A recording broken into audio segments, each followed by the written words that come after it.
What I want to feature today, and there is a paper that was back there, 150 copies, may not be enough to go around. I hope you picked it up. It's entitled Church Renewal Through Avocational Lay Movements. And the point that I'm lifting up now is that Christianity, when it is contagious, when it is prolific, is a lay movement. As the 19th century holiness evangelists used to say, shepherds do not make new sheep, sheep make new sheep. Now, I'm proposing a radical idea reflected in all of the pages of the New Testament, which is widely denied or ignored by most church leaders who claim to have their roots in the New Testament. And that is, early Christianity started out as a lay movement.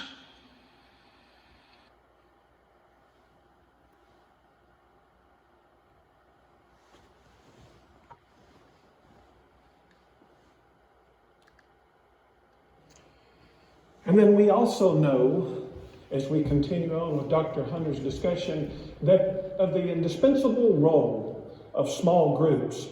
And I've listed 4 of these. Churches grow larger by growing smaller as they build small groups into the system. Small group experience develops people for ministry as we hold each accountable for the growth that happens. The small group functions as a laboratory model of learning.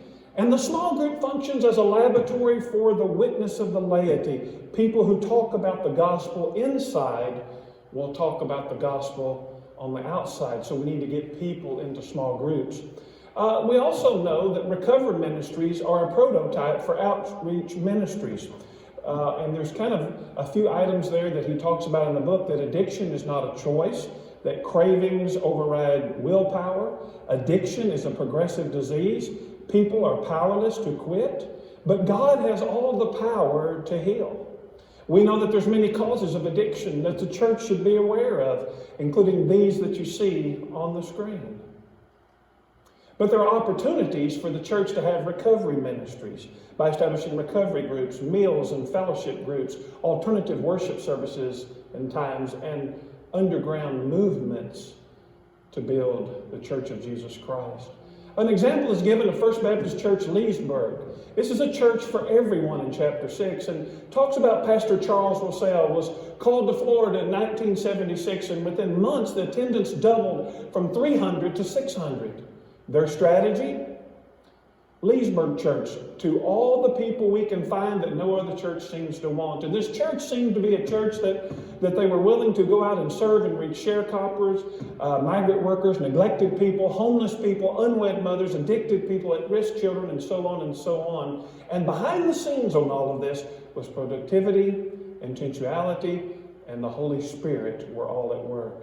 Chapter 7 talks about that one of the great things we need to do in the church is witness through ministry, hospitality, and conversation. And the purpose of this chapter is to delineate the kind of apostolic evangelism that seems destined to take the place of the decreasingly effective approaches inherited from the 19th century. We're given here 5 insights as